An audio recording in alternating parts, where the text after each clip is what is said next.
right, first game, Indiana versus Cleveland. Huge spread, 14.5, huge total. Keep in mind, Pacers struggling. 2 wins the whole year, haven't won on the road. But every game they've lost has been within around 10 points. So might be Pacers with the points. I expect this to be a high-scoring game. Quick look at the lineups. We're on Cleveland. Allen is questionable. Garland's questionable to return. Same thing with Tyson.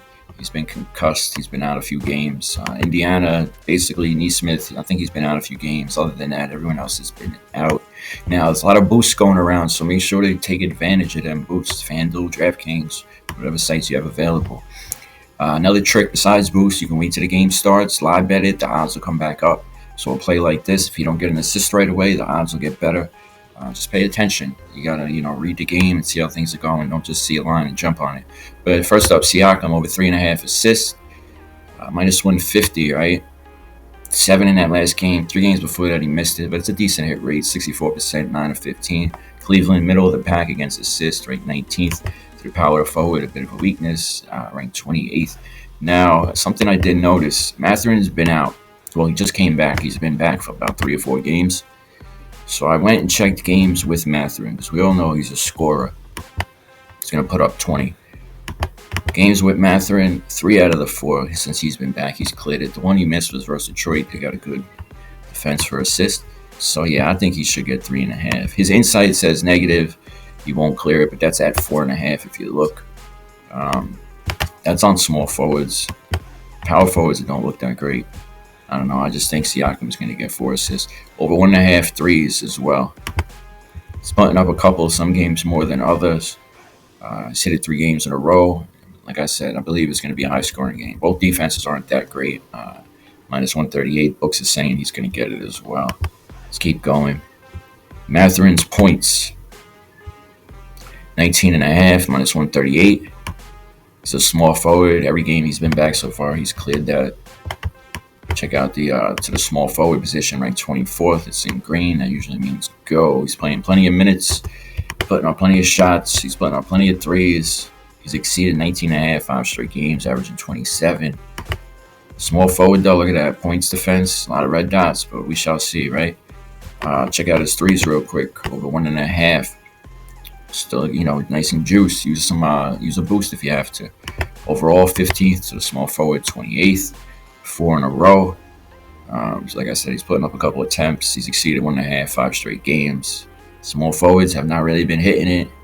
But, Barrett's been a little off. Thompson don't really shoot that many. Ingram, guess he had a bad game, right? Let's keep going. Owen. Mitchell. Rebounds, over 4.5. Fanduel, minus 104. 27th in rebounds allowed. Indiana to the shooting guard, ranked 28th. Now, he had 3 in that last game. Hit it a bunch of games before that. Houston got number 1 in rebounds. Tough rebounding team. Bunch of tall, athletic, lanky people. He has exceeded 4.5, 5 straight games versus bottom 10 defensive rebounds allowed, averaging 7. Make sure green and red dots down there. Definitely think it's doable. Hunter. Now, I was looking at Hunter's first quarter rebounds. If Mobley doesn't go, if Allen doesn't go, I feel like Mobley's going to be moved to center. It's going to lead Hunter, actually it says it here, and Wade to be the power forwards. Hunter's been a decent rebounder. First quarter, nice little plus money, plus 127. Indiana, 27th overall, 29th to the first quarter. Not a great hit rate, but important game. I think it could possibly happen. But his full game rebounds, I think, is at 4.5. But where I want it is 3.5. So what we do is we all line it down. Bam. 3.5 minus 184. FanDuel's offering a boost right now. I have one for 50%. They do it every Friday. You can choose between 3 different things. I think he's going to get 4. That's the one I will go with. Lock it in. Head-to-head, 100% all last year. It's the one I would go with. Use the boost. Hunter, over 3.5 rebounds. Let's keep going. Tyson, right? He's missed a few games. Before that, he was on point. Now, I don't know if he's going to be on a minutes restriction due to, he was concussed. It wasn't like a hammy or anything, but he might not have his lungs in him, so we'll see what happens. But 4 games in a row, he's cleared that. 5, 4, 7, 9 rebounds. If he goes, I don't know how long he's going to play, but I think it's definitely doable. Another way you can look at it is his threes. He's been on fire, and now he's well rested. I'm sure he's been practicing, shooting in the gym. 7 games in a row, he was hitting it, putting up a few attempts. I don't know if he's going to play 30 minutes, but, averaging 4 attempts, making 2, shooting 50%. I think it can happen if he plays. Boston, now they just played on the 18th. They played in Brooklyn. Celtics won easily. I found a bunch. I'm just going to run through it quick. Jordan Wall, she got in foul trouble last game and with 4 points. Only played 11 minutes. I've been playing this since he moved in the start lineup. It's been working most of the time, as you see. I think he should get over 5.5, 3 baskets, especially since he sat last game. His rebounds is possible. It's just getting a little higher. At 5.5, I prefer it at 4.5. They had it at 3.5 a few days ago. But, we'll see what happens. Next, Pritchard. Shoots a lot of threes, so you can possibly look for his threes. But his points line, you can get it, all line it down, 16.5. Definitely think that's doable as well. Just had 22 versus them. I'm not going to spend much time. Head-to-head, one time this year, but a bunch last year. Easy going. Brooklyn's, weak against a lot of stuff. Might go back and forth. It's just the way I found the plays. Day'Ron Sharp.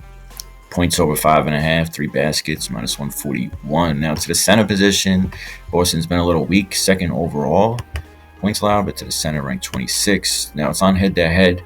That last game they just played, he had 16, played 18 minutes. 3 games before that, it was all last year. He cleared it as well. 4 of the last 5. Also a good rebounder and stuff. Line's just a little bit high. Let's keep going. Derek White, actually, let's stay on the centers while I'm here. Other side of the ball. How do you say this guy's name? Cater, right? Something like that. First quarter points over 2.5. So 2 baskets. You don't really shoot threes, I don't think, right? Overall points allowed ranked 23rd. First quarter ranked 24th. So they're giving up a lot of first quarter points, and they're weak to the center position, ranked 20th. He's cleared this 4 in a row, 7 out of the last 9. 9 out of 15 for the year. Just had 4 versus them. His last 5 games, averaging about 6 minutes. He's exceeded, it says 1.5 in 8 of his last 9, averaging about 4. Go down here a step further, a lot of green dots. First quarter centers versus this team. Assists, sorry. Over 1.5 assists, -138. Now, overall, weak against the assists, 27 to the center. It is ranked 6th, but he's cleared this 4 in a row, 6 out of the last 7. Only 8 out of 15 for the year, but more recently. Let's keep going. T. White. A few ways, possibly his points. He's usually, going back the last couple of years, hitting at least 3 threes. But steals and blocks, always been good at. Sometimes he gets beat off the dribble. He chases it down. He never gives up on the play. Overall, though, 7th and 12th steals and blocks to the shooting guard. A little bit of weakness, more to the blocks. So you could possibly do over 1.5 blocks or over 1.5 steals, but he gets both. So I don't know. I was just thinking put it together. He did have 2 and 2 in that last game. It would have been nice plus money each if you took them both. -102. It's basically even money. Not a bad play. If you don't get rebounds right away, you could possibly look to, I bet his rebounds get it a little bit lower. One at like 3.5. All right, Nick Claxton, rebounds over 7.5. RA, or his first quarter rebounds over 2.5. Now, he hasn't really been scoring too well. I don't know why some game, you would think he would score. He did have 4 in that last game. Brooklyn overall 18th. First quarter is ranked 8th. We go to the center. Bit of a weakness, ranked 23rd. Thing that stuck out to me, though, was head-to-head. I mean, he did just have 4 versus them. But even going back to last year, 2 out of the 3. What do we got? A little even money action, right? Now, his full game rebounds. They shoot a lot of threes, too. Long rebounds. He's tall. He don't score too much, so he's out there rebounding. But full game, 7.5. Fanduel, -120. Overall, 18th. Once again, 23rd to the center position. Head-to-head, 3 out of the 4. 1 being this year. But decent hit rate, nothing crazy. 8 out of 14. 3 out of the last 5. Let's keep going. Playing plenty of minutes. And centers versus team, all green dots, including Igor, the point guard. Points line, 7.5. 4 baskets. He does shoot some threes, and his away game threes is not as good. than home games. So this will be a little weary, but it's 4 baskets. I think it should happen, whether it's threes, regular field goals. He's playing plenty of minutes, averaging 21 for the year. These last couple games, the minutes been going up a little. 6 attempts, making 2 field goals, a couple threes. Getting to the foul line, not so much. He's does say he failed to exceed 8.5, but we outlined that thing down to 7.5. Switches here to point guards, decent amount of green dots. Overall, second points allowed to the point guard, 7th. But yeah, I think it's possible. Head to head, that was the other thing. 12 points, man. Let's get it. Zaire, points, rebounds, or points and rebounds. Points line at 10.5. Now he's coming off the bench. Head to head is another thing that stuck out. Cleared it once this year, 3 out of the 4 last year. Playing around the same minutes, upper 20s, low 30s. 3 in a row, 4 of the last 5. He's cleared this. Minutes slowly going up, slowly going down. He's exceeded 11.5 for his last 5, averaging 11. Switches here, small forward. 8 attempts, making 3.5, 44%. Throwing up some threes, making 2 of these last couple games. Just an idea. What did I say? Rebounds, right? It's a lot, so I'm going fast. He had 4 in that last game. The other thing that stuck out to me, 2 games in a row, right? Before that, no. But if we go head to head, every time he's played them last year, even once this year, he's cleared this. Rebounds overall, 18th to the small forward, 16th middle of the pack. A lot of green dots down there, small forwards versus team. Like I said, including him in that last game. Could possibly do points and rebounds together. Kind of made sense. 14.5, that's all head to head. Throw it on full year, 4 of the last 5. 7 out of 12 for the year, still looked good. Terrence Mann, rebounds over 3.5. Little plus money action on Fanduel, plus 112. Boston 18th overall to the shooting guard, a bit of a weakness, ranked 25th. Did have 4 rebounds in that last game, 7 versus Washington. When Boston's at home, they check up a lot of threes. Long rebounds lead to these guards and stuff being able to get them. Head to head, every time he's played them, the last 2 years, he's cleared it. One time being this year. And Clowney, we went over that, right? 10.5 points. If we didn't, it's right here. 4 in a row. 6 out of the last 7. He's been killing it. Coming off the bench, putting up enough shots, minus 152. Let's get it. All right, next game. Washington at Toronto. Another huge spread, 14.5. Total's real high. I think it's 230, 238. But let's jump right in. Now, Toronto, Boyle's the only guy out. And then Washington, Bagley, Johnson, and Sarr ruled out. Found a few for this. Same ones I usually go with. Jakob over 13.5 points. This line's usually a bit lower, minus 110-ish, 120, 130. I prefer this a little bit lower, so if he misses a shot in the beginning and it comes down 11.5-ish, that's where I really want it, but he should clear it. There's a million other ways we can go, but I think that one could happen. Overall, they're ranked 30th and like 28th to the center position. They're ranked really bad against everything. Quickly, first quarter points. If I didn't say this yet today, first quarter I always bet less. Foul trouble, anything can happen. They're harder to hit. You have less time, obviously. But it's minus 114 on FanDuel. Overall, ranked 30th and 29th to the first quarter. To the point guard, ranked 23rd overall. It's full game. Now, he missed this last game versus Philly. I believe he put up enough attempts. He just, he missed a few. I think he should easily hit it. He's going to put up the attempts. It'll be a nice bounce back. In these cup games, they need points too. So point differential matters for the end result. Head-to-head, both last year, he cleared it. Should easily get over it. Possibly his points. It's just the line just keeps climbing these last couple of games. But the other thing I was thinking is possibly over 1.5 steals. If you're looking for a little plus money action, plus money banger, plus 148 on FanDuel. Overall, ranked 30th. Steals allowed. It's last place to the point guard, ranked 29th. He had 3 in his last game, 2 the game before that. But as you see, 8 out of 15 games, he had double-digit steals. So going against a team that turns the ball over, a game that really matters, even though it's against a weak team, I could see him turning it up, getting 2 steals, 2 deflections, a little plus money banger.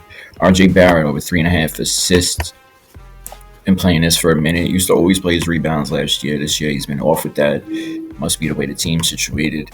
And but he's been, distributing, getting at least 4 assists. So that's where he wanted at 3.5. What is it? Minus 150. Overall, 28th to the small forward, 22nd. Let's keep going. Ingram, same thing. Assist over 3.5. I like his first quarter points in this game too. Over 5.5. Nice key number, -125. Draftkings. Excuse me, Fanduel. Draftkings got it all the way up to -160. It's cleared that 3 in a row, 5 out of the last 7. Really, 5 out of like the last 9. 8 out of 15 for the year. Overall, 30th points allowed. First quarter, 29th to the small forward. Weakness ranked 24th. He's playing about 10 minutes. 9, 10, 11 minutes. He's exceeded 5.5 first quarter points, 4 of his last 5 versus bottom 10 defense points allowed. So just here the small forwards, nothing but green dots. Let's keep going. Chris Middleton, other side of the ball, right? First quarter points over 2.5, -150. I mean, there's a million other plays you could go with, so you could probably just fade this, but I think it should happen. Head-to-head, 67% last year and whatnot, 2 out of the 3, that is. Coming off that miss versus Minnesota. Just an idea. It's getting late, so I'm going to run through these last couple kind of quick. I didn't go through all the rest of the games, but I did these last 2 here. Miami at Chicago. Now, Wiggins ruled out. Jovic out. Everyone else has been out. Chicago side, Collins is out, and a few people questionable. White, Smith, Jones, Flowers. Davion Mitchell, projected in the starting lineup, usually comes off the bench, if I'm recalling correctly. Points line 9.5, all lined it down, -145, 150. He gets pretty close to this line. Definitely good at assist as well. Chicago 24th overall to the point guard, bit of a weakness, ranked 21st. Playing plenty of minutes. It does say he exceeded 9.5, 11 of his last 14 on the road, as well as look at all them green dots down there, point guards versus this team. Switches here to away games. And it's right there. He should get over it, though, especially if he starts. All right, Bam Adebayo. Could possibly mess around with his assist, but I was thinking over 1.5 steals and blocks, -142 on DraftKings. Chicago overall, 21st. Steals allowed, 25th to the blocks. To the center, 24th, 25th. He was injured in the beginning of the year, but you see 4 out of the last 5 games, he cleared that as well. Let's keep going. Vukovic, over 1.5 threes. Bam, too, you can mess around with over 1.5 threes this year. In the end of last year, he started shooting more threes. And with Vukovic, another center putting up threes, I can see it rubbing off on him. But he's hit this 3 out of the last 4. What's that? 8 out of 14 for the year, 57%. Switches here to home games. Nothing crazy. 3 out of 6. Miami, 24th overall, 3s allowed. It is only ranked 7th to the center position. And then steals. Over 1 steal, -135. Miami steal defense, 24th overall. To the center, it is ranked 5th. But, he's a center. He's lanky. He swings around the three-point line. And he's got a decent hit rate, 8 of 14, 57%. Head-to-head, every time he played them, it's all last year. Definitely think it's doable. On that same concept, Josh Giddey, over 0.5 block, so 1 block, basically even money. 20th overall blocks allowed. To the point guard, ranked 19th. Mitchell's a little smaller, Davion, so Giddey might be able to get a block off on him. The last 4 games, he had 4 blocks. Head-to-head, all last year, 3 out of the 4 games, 5 blocks in total. Let's keep going. On to the next game. Timberwolves at Suns. Nice plus money. Dylan Brooks, over 1.5 steals. Now, steal defense is pretty tough. A few players out, too. Check the lineups real quick. Computer starts lagging when the video gets long. Allen's out. Jalen Green's out. Fleming. For Minnesota, Shannon. This must have just updated because there was a few people questionable. But Brooks, yeah, he's going to be playing defense. That's what he does. Head-to-head, no bueno. But full year, coming off 6 steals in these last 2 games. 6 out of 9 games. He had double-digit steals, 67% for the year. The matchup's a little bit tough, but I think it's definitely doable. And for plus 180 or whatever it is, definitely worth a sprinkle. Royce O'Neal, first quarter points. He had 9 in that last game, right? I'm pretty sure he's projected to be starting. Right in the middle there. I can switch this here to games without Allen. Now, I know they don't play the same position, but 1 out of the 2, he's cleared that. I just think it's going to happen. He's going to be shooting the ball. I can switch this here to also his First quarter rebounds. Decent hit rate. It's over 1.5, right? What do we got? -110. Overall, middle of the pack, 14th. First quarter, 14th. So the small forward, bit of a weakness, ranked 23rd. That's full game. But yeah, I definitely think it's doable. It's full game rebounds as well. Get it as low as you can. I think it's at 4.5, 5.5. 4.5. Overall, 14th. The small forward, ranked 23rd. You know, he's just getting over it, but I feel like he's going to play a little longer. They're going to need him out there without Allen. Once again, I could switch this to games without Allen. I know they play a different position, but it's just going to be, you know, that void that's going to have to be filled. These last 2 games, he cleared that as well. Then we got Ryan Dunn. Usually plays rebounds at like 3.5, but they got it a little higher right now because Allen's out. But over 1.5 assists, -124. Draftkings, BetMGM best odds, -115. Overall 10th, so top 10 against assists, but to the small forward, 24th, a bit of that weakness. Not a crazy hit rate, basically a coin flip, 53%, 8 of 15, 2 games in a row, 4 and 4. And what's so special about these 2 games? Once again, go games without Allen. Bam, 4 and 4. Just an idea. All right, let me get this uploading out there. 6:30. If you could like the video, shoot me a comment, hit that subscribe button. Let's get it. Let me know what plays you like, what you don't like, what you work with.